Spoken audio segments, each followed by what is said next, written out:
కూటమి ప్రభుత్వం ఇరుకుటపడిన ప్రతిసారి కూడా జగన్మోహన్ రెడ్డి గారి మీద వైఎస్ఆర్ కాంగ్రెస్ పార్టీ మీద దూషణలతో మాట్లాడడం ఎంతవరకు సమంజసం అనేది అందరూ కూడా మాట్లాడుతున్నారు. తాజాగా మావిగన్ పేరుతో జగన్మోహన్ రెడ్డి గారు చేసినటువంటి ప్రతిపాదనను తమకు రాజకీయంగా సమస్యలను తెచ్చిపెడుతుంది అనేసి తెలుగుదేశం పార్టీలోనే ఒక పెద్ద తీవ్ర చర్చనాంశమైంది.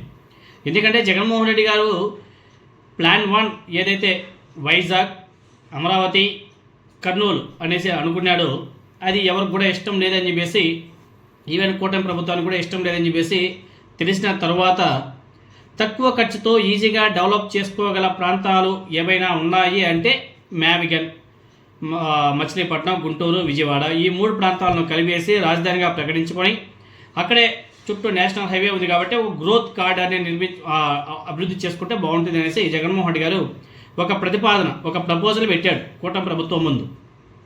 దానికి కూటమి ప్రభుత్వ నాయకులు చంద్రబాబు నాయుడు గారు, లోకేష్ గారు వాళ్ళ పచ్చ మీడియా ఏ విధంగా ట్రోల్ చేసిందో, ఏ విధంగా ఎగతాళిగా మాట్లాడారో మనం అందరం కూడా చూసాం. అఫ్కోర్స్ ఇప్పుడైతే యూటర్న్ తీసుకొని మళ్ళీ మేము కూడా అదే సిఆర్డీలో కలిపామో ఏదో చెప్తున్నారు. పోనే మావిగన్ అనేసి జగన్మోహన్ రెడ్డి గారు ఎప్పుడైతే ఒక ప్రతిపాదనను కూటమి ప్రభుత్వం ముందు ఉంచాడో దాన్ని ఎదుర్కొనే విషయంలో ముఖ్యమంత్రి చంద్రబాబు నాయుడు గారితో సహా ఆయన కుమారుడు వాళ్ళ టీం ఏదైతే ఉందో వాళ్ళు అనుసరించినటువంటి వ్యూహాల మీద పార్టీలో విస్తృతంగా మాట్లాడుకుంటున్నారంట. ఇప్పుడు మావిగన్ మీద జగన్మోహన్ రెడ్డి గారు ఏదైతే ఒక ప్రతిపాదన తీసుకొచ్చాడో దాని మీద డిబేట్లు పెట్టాలా, చర్చించుకోవాలా, తప్పులు ఉంటే చూసుకోవాలా. అంతేగాని మావిగన్ని ఎదుర్కొనే విషయంలో కూటమి ప్రభుత్వ నాయకులు అట్రప్లాప్ అయ్యారు అనేసి సొంత పార్టీలోనే ఒక పెద్ద టాక్ అయితే నడుస్తుంది.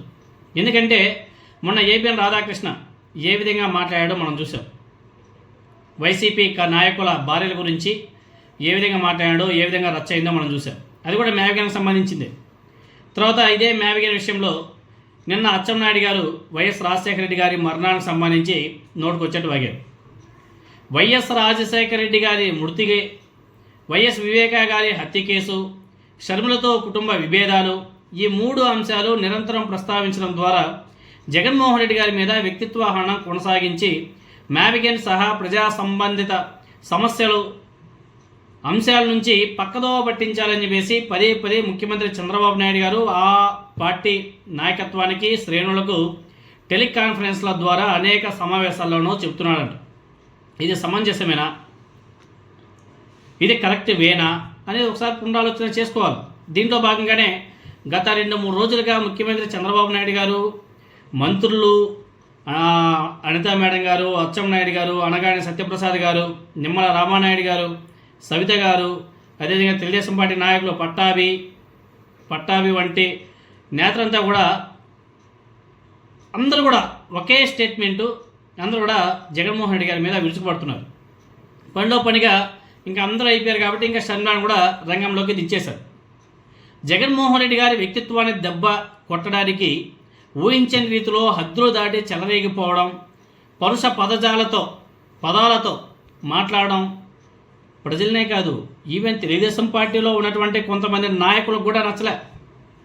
వాళ్ళు కూడా ప్రశ్నిస్తున్నారు, ఇది అవసరమా మనకి, ఇలా అయితే చాలా కష్టం అని చెప్పేసి సొంత పార్టీలోనే చాలామంది అసంతృప్తి వెలగక్కుతున్నారంట.